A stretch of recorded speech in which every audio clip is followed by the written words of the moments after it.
It's 6 p.m. on a Monday here in Korea. Welcome to our newscast. I'm Daniel Che. Let's begin with the headlines. Over in Mexico, where President Park Geun-hye is making her first state visit, locals were treated to a chance to soak in Korean culture through various performances. The highlight of her visit will be the upcoming summit with her Mexican counterpart. 9 days to go before Koreans cast their votes in the general election. There are more than 7.5 million swing voters, and with three major voting age groups clearly segmented in their preferences, it's time for campaigners to appeal hard to the right targets. Secret offshore accounts of big names from around the world are exposed, including Vladimir Putin, Xi Jinping's brother-in-law, to celebrities like Jackie Chan and sports stars like Lionel Messi, to name a few. 195 Korean names have also been confirmed. President Park Geun-hye spent her second full day in Mexico promoting Korean culture and Hallyu content. Her first major political appointment will come on Monday local time when she holds summit talks with her Mexican counterpart. Our Song Ji-sun, who is traveling with the presidential team, starts us off. The 3,200 seats in Mexico's Metropolitan Theater are all taken by local fans of Korean culture. Korea's traditional song Arirang is remixed into a medley and co-performed by a contemporary 국악 orchestra and a local band. A dynamic taekwondo demonstration excites athletes and fans in a country with 2 million practitioners. The fun reaches its peak with a performance by K-pop superstars Infinite. After an hour filled with harmony, President Park greeted the local audience in Spanish. 모두가 하나 되게 하는 너무나 흥겹고 또 멋진 훌륭한 공연을 펼쳐주신 그 여러분들께 감사를 드리고 또 오늘 자리를 함께 해주신 멕시코 국민 여러분께 감사를 드립니다. Muchas gracias. Adiós. President Park's cultural diplomacy also took her to Mexico's National Museum of Anthropology, where she appreciated the rich legacy of Aztec and Maya civilizations and vowed greater cooperation and exchanges between the two countries' museums. President Park's focus will now shift to business as she sits down for summit talks on Monday with her Mexican counterpart, Enrique Peña Nieto. In an interview with Mexican newspaper El Universal, she said a free trade pact between the two countries will be a win-win for both and a much efficient and faster way to boost trade than the Trans-Pacific Partnership, which Mexico is putting more priority in. Song Ji-sun, Arirang News, Mexico City. And of course, boosting economic ties is a major focus of President Park's trip to Mexico. She's accompanied by representatives from 140 Korean companies and business entities, the largest delegation of its kind to date. Kim Min-ji outlines what to expect from the president's latest diplomatic foray. President Park Geun-hye's visit to Mexico is expected to lift relations to the next level, particularly on the economic front. Mexico is the second largest market in Latin America after Brazil, with its GDP currently standing at $1.2 trillion. It grew 2.5% on year in 2015 and is projected to post growth in the 4% range by 2018. During President Park's visit, a total of 34 memorandum of understandings are slated to be inked to boost cooperation in trade and investment. The Korean government sees ample opportunities in the market as Mexico is revitalizing its domestic consumption market, as well as pursuing large-scale investment in a national infrastructure project worth around $600 billion, involving various sectors including energy, health, and urban development. Now that the per capita income is about $10,000 in Mexico, there will be demand for consumption goods, as well as development in social overhead capital and energy sectors. Korea can become a strong partner thanks to its top-notch oil refining facilities, as well as IT industries. Experts say the inking of a free trade deal is one way to improve competitiveness and establish strong footing in areas such as the construction sector. First of all, we need to have something FTA with Mexico for better positions in the competition with American construction companies. Mexico is geographically bridgehead to both of the North and South America. And in addition to that, Mexico is a part of the TPP member. So for avoiding future expected regulations from TPP, Mexico is a geographically very important place. Mexico is Korea's largest trade partner in Latin America, with bilateral trade volume reaching $14.4 billion last year. Down the line, experts see potential for further growth if the two countries can merge Korea's tech skills and capital with Mexico's relatively cheap labor and abundant mineral resources. Kim Min-ji, Arirang News. Staying with the president's Latin American trip, what about trade? Our Kim Ji-yeon looks into the potential for Korea in the Latin American market in that respect. With the slowdown in China, Korea's largest trading partner, Seoul is turning toward new areas for growth, including markets in Latin America. Since the 2000s, Korea's trade with the region has been gradually increasing, amounting to $51.9 billion in 2015, accounting for nearly 5% of Korea's total trade. Korea mainly exports automobiles, cosmetics, and IT products, while importing commodities and raw materials from the region. With this in mind, Kwang Gi-soo, a research fellow at the Korea Institute for International Economic Policy, head of its Americas team, says President Park Geun-hye's visit to Mexico may be an important step forward in further tapping into the Latin American market. Mexico is a gateway for Korean companies to enter into the American market due to its geographical position that connects it to Americas. But despite the region's high growth potential, the Korea-Mexico FTA has been up until now at a standstill, so President Park's visit to Mexico is expected to resolve some of the barriers for a bilateral FTA. Latin America is one of the fastest growing regions when it comes to investment from Korean companies, surpassing $4.5 billion last year.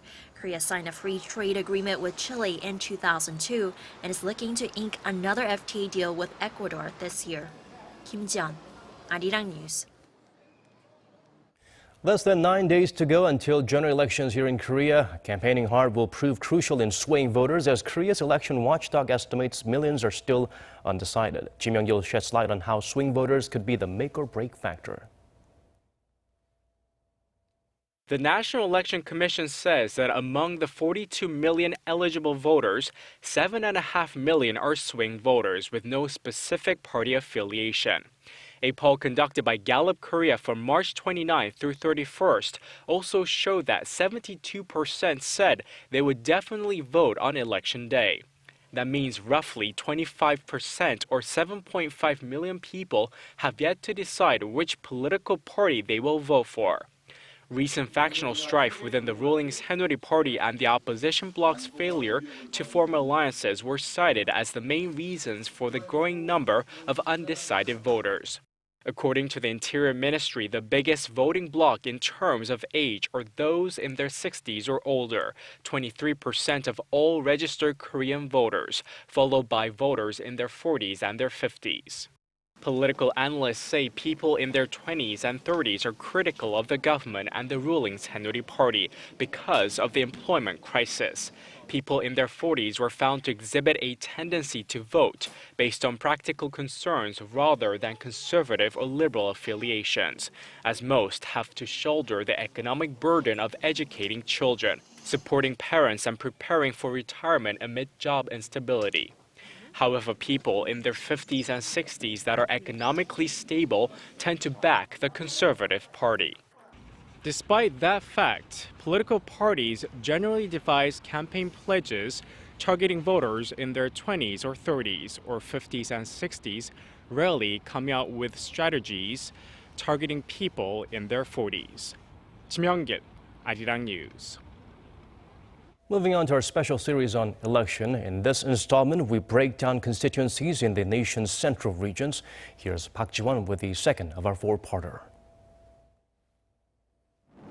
Korea's central region includes cities like Daejeon and the administrative center Sejong, Chungcheong-do province, as well as eastern Gangwon-do province.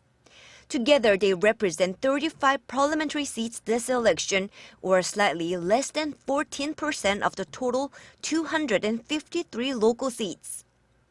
Despite a relatively small share of the total seats, these regions are often considered influential and unpredictable because of no clear political inclination like other provinces such as the left-leaning Jeollado province and conservative stronghold Gyeongsang-do province.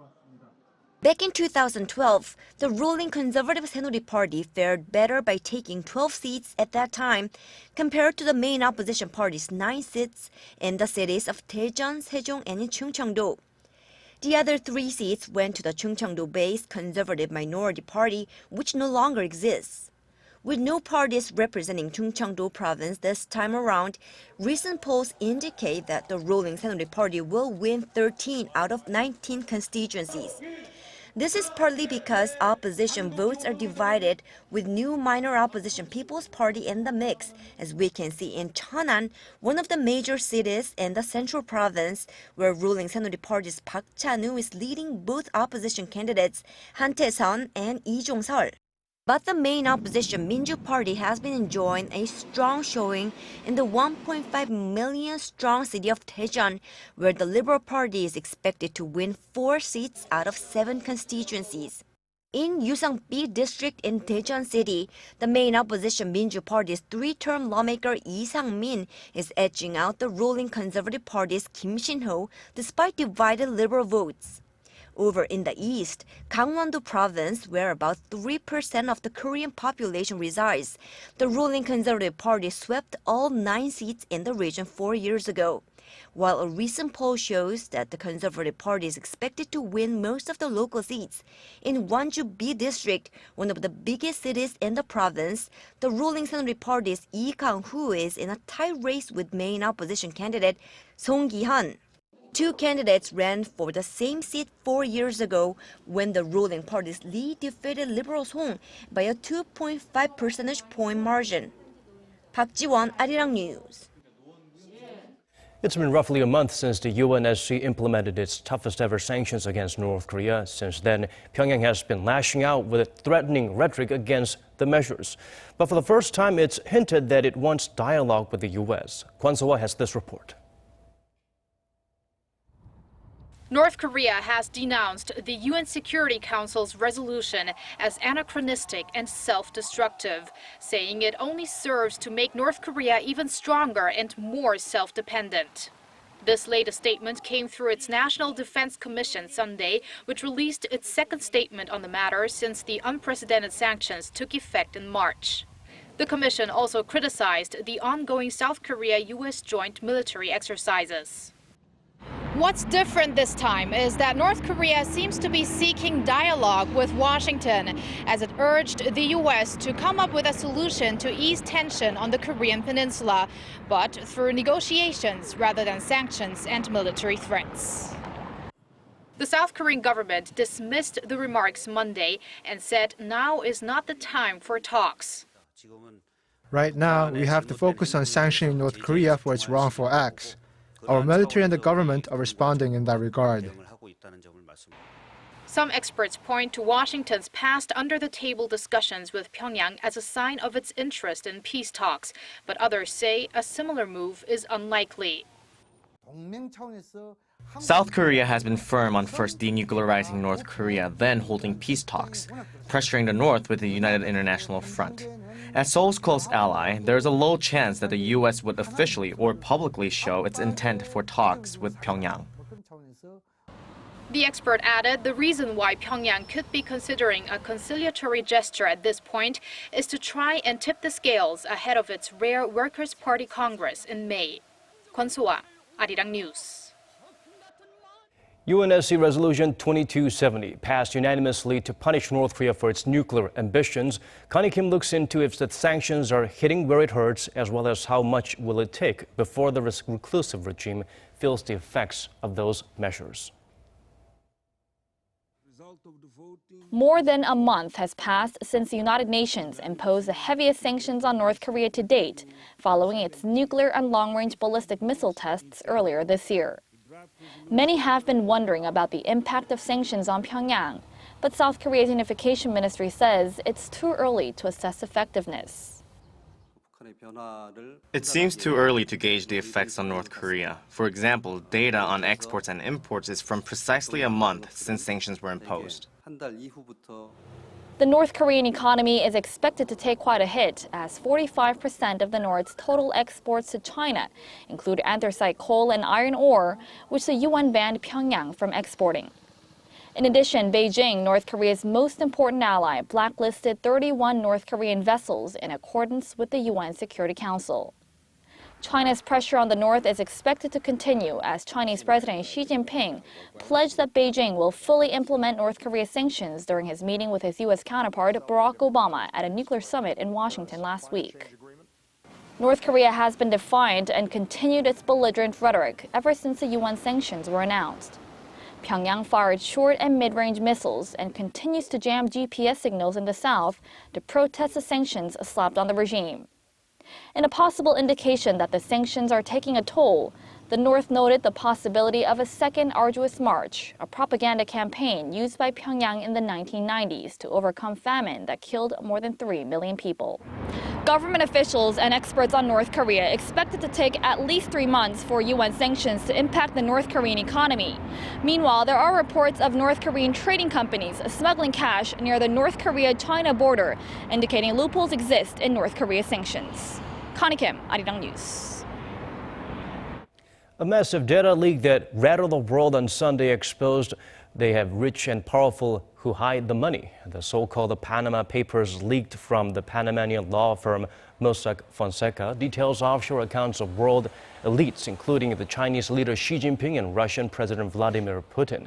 Among the 11.5 million confidential documents, the Washington-based International Consortium of Investigative Journalism revealed secret offshore dealings of aides to Putin and 2 paper companies in the Virgin Islands established by Xi's brother-in-law. Other big names implicated include the president of Argentina, the king of Saudi Arabia, Jackie Chan, and Lionel Messi. According to the Korea Center for Investigative Journalism, an online news outlet, 195 Korean names under Korean addresses have been confirmed to be in the paper. That brings us to the end of this hour's newscast. As always, thank you for watching.